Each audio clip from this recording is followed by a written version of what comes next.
Hello students, आज हम start करेंगे linear programming. Linear programming is a method of determining optimum values of a linear function subject to constraints expressed a linear equation और inequalities. कहने का मतलब इसका use हम इंडस्ट्रियल में ज़्यादा करेंगे, कॉमर्शियल पर्पज़ से करेंगे। अगर मिलिट्री में हम इसका यूज़ अगर देखें तो मिलिट्री चाहती है कि मिनिमम कॉस्ट पे मिनिमम लॉस पे वो ज़्यादा से ज़्यादा इफ़र्ट लगा सके और ज़्यादा से ज़्यादा डैमेज कर सके इनमीज़ का। ऐसे ही इंडस्ट्रियल पर्सन क्या चाहेगा कि वो चाहेगा कि उसे अनलिमिटेड प्रॉफिट हो जाए, लेकिन उसके कंट्रेंट्स लिमिटेड रहें। कंट्रेंट्स का मतलब जैसे मैन पावर, कैपिटल या फिर मार्केट उसको बढ़ाना ना पड़े और उसका प्रॉफिट ज़्यादा हो जाए। ऐसे ही सैलरीड पर्सन चाहता है कि वो इन्वेस्टमेंट कम से कम करे लेकिन उसको रिटर्न ज़्यादा से ज़्यादा मिल जाए। ठीक है, यानी इनकम टैक्स की लायबिलिटी भी कम रहे उसकी। तो ऐसी कई चीज़ों में इसका यूज़ किया जाता है। तो कॉमर्शियल पर्पज़ में इसके लिए क्या करते हैं कि इक्वेशन बनाते, हो सकता है इक्वेशन इन इक्वेशन टाइप में बन रहा हो। ठीक है, तो इसमें हम क्या करेंगे, अगर एलपीबी का फॉर्मुलेशन आपको करना है तो सबसे पहले हम वेरिएबल को आइडेंटिफाई करेंगे। ठीक है, और फिर जो वेरिएबल आइडेंटिफाई हो जाएंगे उनका कॉम्बिनेशन बनाएंगे। उनके कॉम्बिनेशन से फिर हम एक क्या बनाएंगे, इक्वेशंस बनाएंगे, यानी कंट्रेंट्स बनाएंगे। उन कंट्रेंट्स में मैक्सिमाइज वैल्यू जो फाइंड आउट करनी रहेगी वो निकालेंगे, उसका इक्वेशन निकालेंगे। इक्वेशन आपके ऐसे हो सकते हैं कि सपोज दैट आपके दो वेरिएबल आपको एक्स वाई में मालूम है, कंट्रेंट्स को मिला करके इक्वेशन हो सकता है लेस देन और इक्वल टू आ जाए किसी वैल्यू के, या ग्रेटर देन इक्वल टू आ जाए, या फिर इक्वल टू आ जाए, या ग्रेटर लेस देन या ग्रेटर देन आ जाए, या फिर लेस देन आ जाए। कई तरह से कुछ रिस्ट्रिक्शंस रहेगी। यहाँ क्लासिकल लीनियर प्रोग्रामिंग हम पढ़ेंगे, उसमें कुछ आपके रिस्ट्रिक्शंस रहेंगी कि जो आप वेरिएबल ले रहे हो वो वेरिएबल आपका जीरो नहीं होना चाहिए, जीरो से बड़ा, यानी जीरो से छोटा नहीं होना चाहिए। जीरो हो सकता है लेकिन वो जीरो से बड़ा हो ज़्यादा बेटर रहेगा, यानी बड़ा हो ही सकता है, यानी बड़ा आपको रखना है क्लासिकल प्रॉब्लम में। ठीक है, जब ये इक्वेशन आप फाइंड आउट कर ले जाएं तो फिर क्या करेंगे, इनका सोल्यूशन निकालेंगे, ग्राफिकल मेथड से सोल्यूशन निकालेंगे। और ग्राफिकल मेथड से जब सोल्यूशन निकल जाएगा तो कोई जो कॉर्नर पॉइंट आएंगे वो वैल्यूज पुट करके हम मैक्सिमम और मिनिमम वैल्यू निकालेंगे। ठीक है, फंक्शन का, यानी वही मैक्सिमम या मिनिमम वैल्यू आपके क्या होगा, ऑप्टिमल सोल्यूशन हो जाएगा। स्टूडेंट्स, यहाँ हम पहली एक्सरसाइज में 3 तरह के क्लासिकल लीनियर प्रोग्रामिंग प्रॉब्लम्स बनाएंगे। पहला रहेगा मैन्युफैक्चरिंग प्रॉब्लम बनाएंगे, डाइट प्रॉब्लम पढ़ेंगे और ट्रांसपोर्टेशन प्रॉब्लम पढ़ेंगे। और इनसे कैसे इक्वेशन बनाए जाते हैं अगर आपके पास स्टेटमेंट दिए हों तो। यहाँ पहले हम पढ़ते हैं मैन्युफैक्चरिंग से रिलेटेड प्रोग्राम, है ना, प्रॉब्लम देखते हैं। यहाँ लिखा हुआ है कि कोई एक मैन्युफैक्चरर है जो नट और बोल्ट प्रोड्यूस करता है इंडस्ट्री में। क्या प्रोड्यूस करता है, नट और बोल्ट। ठीक है, it takes 1 hour of the work on machine A. Machine A पर 1 घंटे वर्क करता है और मशीन बी पर 3 घंटे वर्क करता है नट को प्रोड्यूस करने के लिए। और वहीं मशीन ए 3 घंटे वर्क करता है और मशीन बी 1 घंटे वर्क करता है बोल्ट के पैकेट को प्रोड्यूस करने के लिए। ठीक है, और जिससे प्रॉफिट होता है उसका 2.50 रुपीज़ का नट पर पैकेट और 1 रुपीज़ का प्रॉफिट होता है बोल्ट के पर पैकेट पर। अब हमें LPP to maximise his profit, यानी एलपीपी फाइंड करना है प्रॉफिट मैक्सिमाइज करने के लिए। ठीक है, if he operate machine at most 12 hours, अगर वो मशीन को 12 आवर्स ज़्यादा से ज़्यादा चला सकता है। तो एक चार्ट टाइप में देख लेते हैं। या हमारे पास 2 कंटेंट्स हैं, मशीन ए और मशीन बी, 2 कंटेंट्स हैं। Is it clear? 2 items make हो रही है, नट मेक हो रहा है और बोल्ट मेक हो रहा है। मशीन ए क्या करता है, 1 घंटे में नट बनाता है, मशीन बी 3 घंटे में नट बनाता है। मशीन ए अगर 3 घंटे में बोल्ट बनाता है तो मशीन बी 1 घंटे में बोल्ट बनाता है। प्रॉफिट नट पे कितना हो रहा है, 2.50 रुपीज़ का। बोल्ट पे कितना प्रॉफिट हो रहा है, 1 रुपीज़ का। तो इन कंटेंट से हमें इक्वेशन मिलता है। नट के लिए अगर हम मान लें x पैकेट बन रहा है, बोल्ट के लिए y पैकेट बन रहा है, तो 1x + 3y यानी x + 3y, यहाँ 3x + 1y यानी 3x + y। तो प्रॉफिट पे अगर हम देखें तो 2.50x + 1y यानी 2.50x + y, ये इक्वेशन बन रहा है प्रॉफिट का। मैक्सिमाइज प्रॉफिट के लिए z की वैल्यू हो गई आपकी। अब है क्या कि ज़्यादा से ज़्यादा 12 आवर्स वर्क हो सकता है। क्वेश्चन में आपका लिखा हुआ है if he operate each machine for at most 12 hours.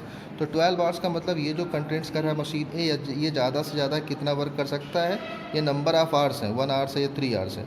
तो यानी ये क्या आया, ये 12 से के बराबर हो जाना चाहिए या तो 12 से छोटा होना चाहिए। और ऐसे ये जो वैल्यू आई है ये भी 12 के बराबर होनी चाहिए या 12 से छोटी होनी चाहिए। तो 2 हमारे पास कंटेंट्स मिल गए।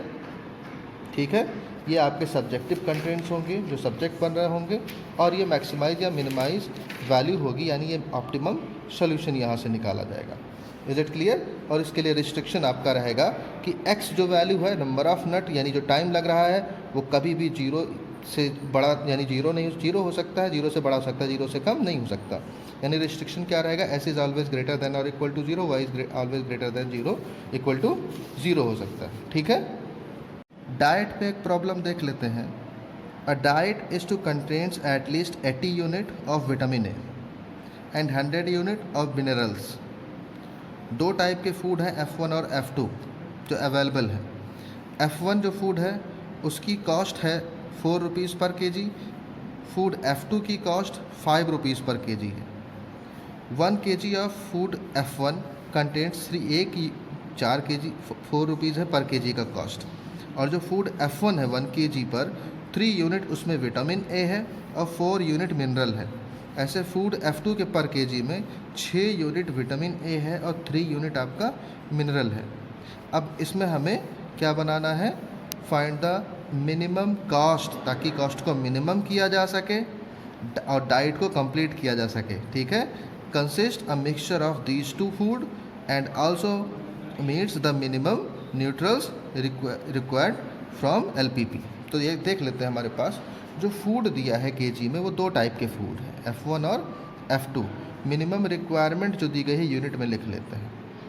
तो पहले मिनिमम रिक्वायरमेंट आपको दिया था 100 यूनिट क्या था, 80 यूनिट क्या किसके लिए था? ए डाइट के लिए, और 100 यूनिट किसके लिए था?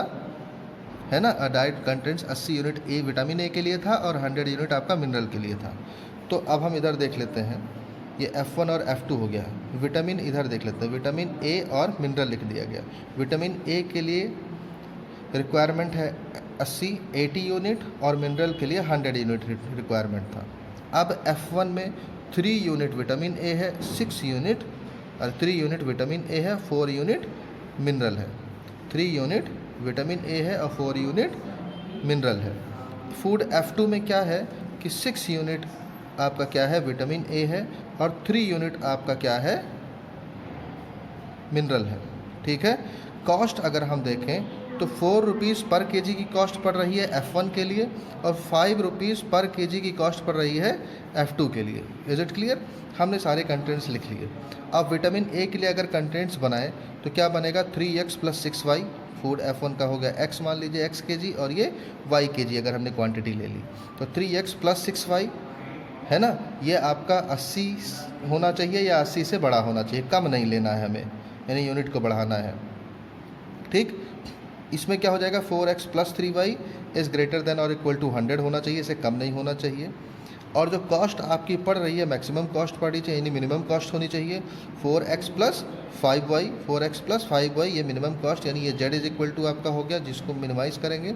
रिस्ट्रिक्शन क्या होना चाहिए? जो नंबर ऑफ़ क्वांटिटीज़ हम फूड की ले रहे हैं वो क्या होनी चाहिए? x और y is always greater than और इक्वल टू 0 होनी चाहिए।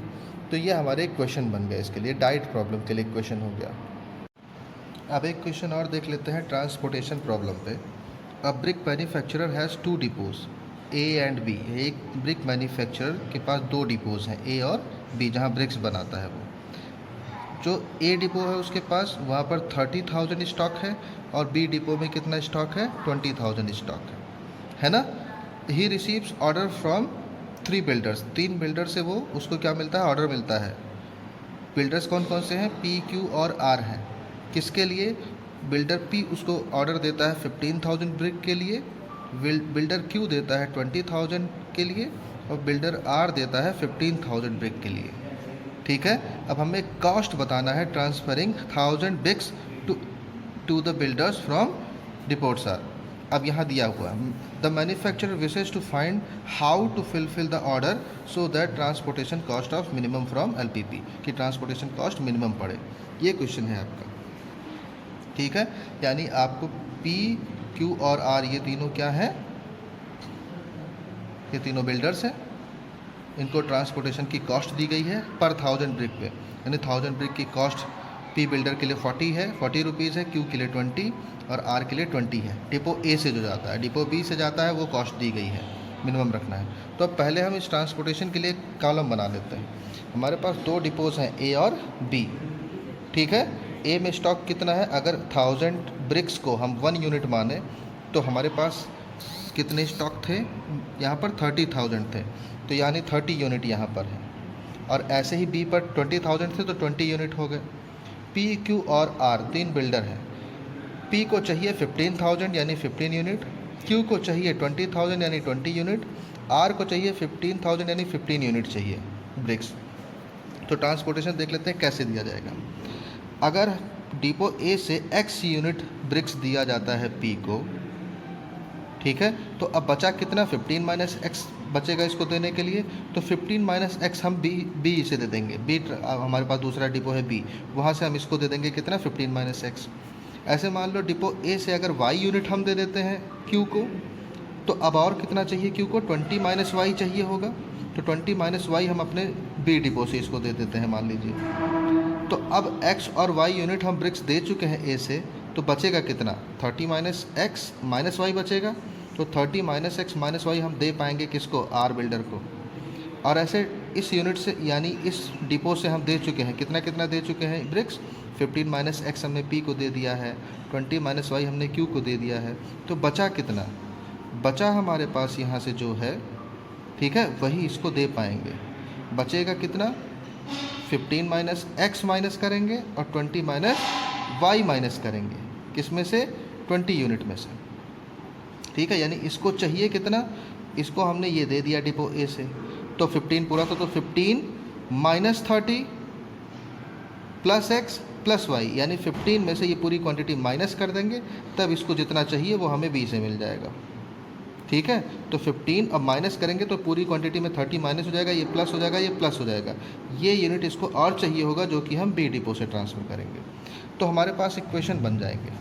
ए से हमने कितना कितना ट्रांसफ़र किया, एक्स यूनिट दिया, वाई दिया और कितना दिया, 30 माइनस एक्स माइनस वाई दिया, ठीक है। कितने कितने पी क्यू आर के कितने यूनिट थे, 15 20 और कितने थे, 15 थे। और अब बी से जो सप्लाई दे रहे हैं वो 15 माइनस एक्स दे रहे हैं, 20 माइनस वाई दे रहे हैं, और इसको दे रहे हैं 15 माइनस ब्रैकेट में 30 minus x minus y unit इसको सप्लाई दे रहे हैं, ठीक है। अब इक्वेशन बना लेते हैं। डिपो ए से जो कॉस्ट पड़ रही है वो पड़ रही है पी के लिए 40 रुपीज़। तो डिपो ए से सप्लाई हमारी गई कितनी है, एक्स यूनिट गई है, तो 40 इंटू एक्स हो जाएगा, ठीक। और डिपो बी से, डिपो क्यू से 20 रुपीज़ कॉस्ट पड़ रही है, डिपो क्यू को कितनी सप्लाई गई है, वाई यूनिट गई है, तो 20 वाई हो जाएगा। और आर की कॉस्ट कितनी पड़ रही है, 20 पड़ रही है डिपो ए से, आर को सप्लाई कितनी गई है, 30 माइनस एक्स माइनस वाई, तो 20 into 30 minus x minus y हो जाएगा। ये डिपो ए के ट्रांसपोर्टेशन की बात हुई। डिपो बी के ट्रांसपोर्टेशन ये है, और कॉस्ट आपके पास है 20, 60 और 40, तो 20 से इसमें मल्टीप्लाई, 60 से इसमें मल्टीप्लाई और 40 से इसमें मल्टीप्लाई, ठीक है। सबको ऐड कर देंगे तो टोटल हमें ऑप्टिमम वैल्यू मिल जाएगी। ये ऑप्टिमम वैल्यू हमें जेड में लिखनी होती है, जो हमने लिख दिया, ठीक है। ये मिनिमाइज वैल्यू हो जाएगी, तो वैल्यू हमने लिख लिया। मिनिमाइज़ करना है तो ये कांस्टेंट वैल्यू हमें हटानी होगी, हटा देंगे तो वेरिएबल मिनिमाइज वैल्यू हमारी आ जाएगी जो मिनिमाइज़ कर सकते हैं। तो एक हमें ऑप्टिमम वैल्यू मिल गई। बाकी कंटेंट्स जो हमें मिले वो कौन कौन से मिल गए, ये मिले हैं contents. X is greater than equal to 0, y is greater than और equal to 0, 30 minus x minus y greater than और इक्वल टू 0, यहाँ से 15 माइनस एक्स ग्रेटर दैन और equal to 0, 20 minus y greater than और equal to 0, 15 minus 30 bracket में minus x minus y greater than 0। इतने equation हमें मिल गए, यानी ये मिला है, ये मिला है। यहाँ से हम ट्रांसफ़र करेंगे एक्स वाई को, तो हो जाएगा x plus y less than और इक्वल टू 30। यहाँ से एक्स को ट्रांसपोज करेंगे तो x is less than equal to 15 हो जाएगा। वाई को ट्रांसपोज करेंगे, वाई इज़ लेस दैन और इक्वल टू 20 हो जाएगा। एक्स प्लस 15 को ट्रांसपोज करेंगे, x plus y greater than और इक्वल टू 15 हो जाएगा। ये सब्जेक्ट ऑफ कंटेंट्स हो जाएंगे, ओके।